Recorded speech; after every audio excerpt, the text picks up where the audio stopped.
Covid duties చేస్తున్నప్పుడు ఆవిడ నా దగ్గరకు వచ్చారు. ఏమని చెప్పారంటే, మేడం మా అబ్బాయికి 2 కిడ్నీస్ ఫెయిల్యూర్ అయిపోయినాయి. ఆ 2 కిడ్నీస్ ఈ ట్రీట్మెంట్కి ఎక్కడికి వెళ్ళినా సరే అందరూ కోవిడ్ ట్రీట్మెంటే చేస్తున్నారు, కానీ మా అబ్బాయికి ట్రీట్మెంట్ చేయట్లేదు. మరి ఏదో ఒక విధంగా మీరు కొంచెం సిఫార్సు చేస్తే, మీ పై అధికారికి సిఫార్సు చేస్తే మా అబ్బాయిని అడ్మిట్ చేసుకుని, బెడ్స్ ఖాళీ లేవు. 2 కిడ్నీస్ ఫెయిల్యూర్ అయిపోయిన పేషెంట్ని అడ్మిట్ చేసుకుని అక్కడ పెట్టుకుని ఎలా చేస్తారు? చేయలేని పరిస్థితి. నేను అంటాను, ఒకసారి డాక్టర్ గారిని అడిగి చూస్తానమ్మా అన్న. డాక్టర్ గారిని అడిగితే డాక్టర్ గారు అన్నారు, 2 కిడ్నీల ట్రీట్మెంట్ ప్రస్తుతానికి మనం స్టార్ట్ చేయాలి అని అన్న, బేసిక్గా ఒక రోజుకి 24 గంటలకి 1.5 లక్షల రూపాయలు అవుతాయి. కార్పొరేట్ హాస్పిటల్ అది. మరి వాళ్ళు కడతారా? నేను ఆవిడ దగ్గరికి వచ్చి అడిగాను. ఆవిడ ఈ బైబిల్ చూపించి అంది, అమ్మా నాకు వెనక ముందు ఎవ్వరు లేరు, నా దేవుడే నా దిక్కు, నేను ఎక్కడికి వెళ్ళి వెతకలేను, అడగలేను, దేవుడిని పట్టుకుని చెప్తున్నానమ్మా, 24 గంటల టైం ఇవ్వు, రేపటి లోపల కట్టేస్తాను. మీరు ఎక్కడైనా చూసారా హాస్పిటల్లో డబ్బులు కట్టకుండా ముందు జాయిన్ చేసుకునే వాళ్ళు ఎవరైనా చూసారా? ఆవిడ రిక్వెస్ట్ మేరకు పై డాక్టర్తో రిక్వెస్ట్ చేస్తే జాయిన్ చేసుకున్నాం. సరే, ట్రీట్మెంట్ జరుగుతూ ఉంది. చూస్తూ ఉన్నా, మొదటి గంట చూసా ఆవిడ ఏం చేస్తుంది, ఎవరికైనా మెసేజ్లు పెడుతుందా, ఎవరికన్నా వాట్సాప్లో మెసేజ్ పెట్టి డబ్బులు ఏమన్నా డొనేషన్ లాగా గ్యాదర్ చేస్తేమో. మధ్యాహ్నం 11:30కు ఆ సమయంలో అడ్మిట్ చేశాం. 12:30 అవ్వింది. అందరినీ అడిగా, ఆవిడ ఉన్నారు కదా, ఆవిడ ఏం తిన్నారో ఒకసారి అడుగుతారంటే మా నర్సులు అందరూ అన్నారు, మేడం ఆవిడ మోకరించింది, ప్రార్థన చేస్తుంది, అసలు మేము వెళ్తున్నా పక్కకి తప్పుకోవట్లేదు మేడం, మేము అలాగే ట్రీట్మెంట్ చేసి వచ్చేస్తున్నాం అన్నారు. సరే, ఆవిడని డిస్టర్బ్ చేయద్దు.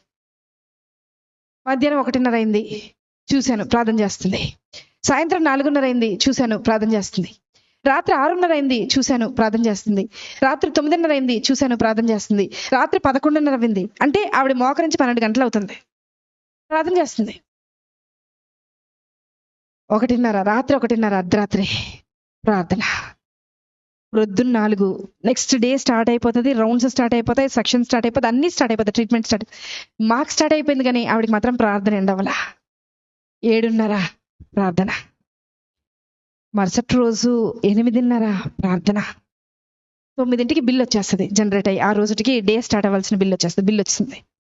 అందరు పేషెంట్స్ రౌండ్స్ అయిపోయినాయి, ఈవిడ దగ్గరికి వెళ్ళాలి.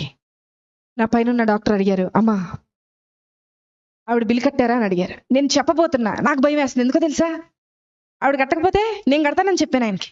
కానీ ఆవిడ ప్రార్థన చూసి నేను అనుకున్నా, కనీసం ఒక 75% నేను కడదాం, ఏదో చైన్ ఉంటుంది కదా, మా ఆయనకి తెలియకుండా అమ్మేసి కట్టేసేద్దామని అనుకున్నా. తెలిస్తే ఒప్పుకోరు కదా అనుకున్నా. ఆవిడ దగ్గరికి వెళ్తున్నాం, స్థలం లేక స్టెప్స్ కింద పెట్టారు, ఒక స్ట్రక్చర్ వేసి అబ్బాయికి ట్రీట్మెంట్ చేస్తుంది. అక్కడికి వెళ్ళేలోపు, అడుగు అక్కడికి పెట్టేలోపు డాక్టర్ గారు అన్నారు, నా పక్కన డాక్టర్ గారు అన్నారు, మేడం హాస్పిటల్ అని అన్నారు. చెప్పండి సార్, ఏదో మీరు చెప్తున్నారు అంటే ఇంకా కొంచెం టైం దొరుకుద్దేమో, ఏదైనా ఆన్సర్ ఆలోచించి ఆయనకు చెప్దాం, ఎందుకంటే ఆవిడ ఇంకా కట్టలేదు, ప్రార్థన అవ్వలేదు ఆవిడది అక్కడ. అంటే ఆయన అన్నారు, మేడం యాక్చువల్గా ఈరోజు మా అమ్మగారు చనిపోయి 10 సంవత్సరాలు అవుతుందండి, ఈరోజు 10వ సంవత్సరం వర్ధంతి. వాళ్ళకి చెప్పేయండి మేడం, వాళ్ళకి ఫ్రీ ట్రీట్మెంట్ చేసేద్దాం, వాళ్ళ దగ్గర రూపాయి కూడా తీసుకొద్దాము. నేను వెళ్ళి లేపానామండి, లేపి తీసుకొచ్చాను. బిల్లు కట్టక్కర్లేదు నువ్వు అన్న. నాకు తెలుసు మేడం, నా భర్త వదిలేసి వెళ్ళిపోయినా, నా బిడ్డ నా చెయ్యి దాటిపోయినా, నన్ను ఈ లోకంలోకి తీసుకొచ్చిన యేసయ్య నా చెయ్యి విడిచిపెట్టడం. ఒక మాట చెప్పనా, ఆవిడ సెటప్ బాగాలేదండి, చీర మొత్తం చినిగిపోయింది, బ్లౌజ్ చినిగిపోయింది, జుట్టు సరిగా దవ్వలేదు.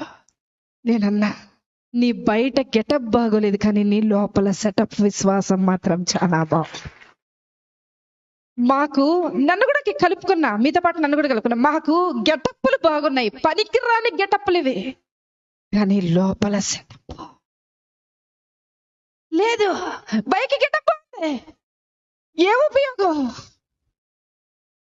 ఎక్కడ ఎత్తుకుతున్నారు ఈరోజు? వద్దాం ఏసై దగ్గరికి, వద్దాం ఏసై దగ్గర ఎత్తుకుదాం, ఏసై దగ్గర వెతుకుతాం. ఆవిడలాగా 24 గంటల ప్రార్థన నేను ప్రారంభించమని చెప్పట్లా, ఆవిడలాగా 10 గంటలు చేయమని చెప్పట్లా. విసుకక్క ఆయన సన్నిధిని వెతుకుతూ ఉందాం, విసుకక్క వెతుకుదాం, మళ్ళీ మళ్ళీ వెతుకుదాం. ఖచ్చితంగా నిశ్చయముగా ఆయన నీ పక్షాన కార్యము జరిగించును గాక. ఆమేన్.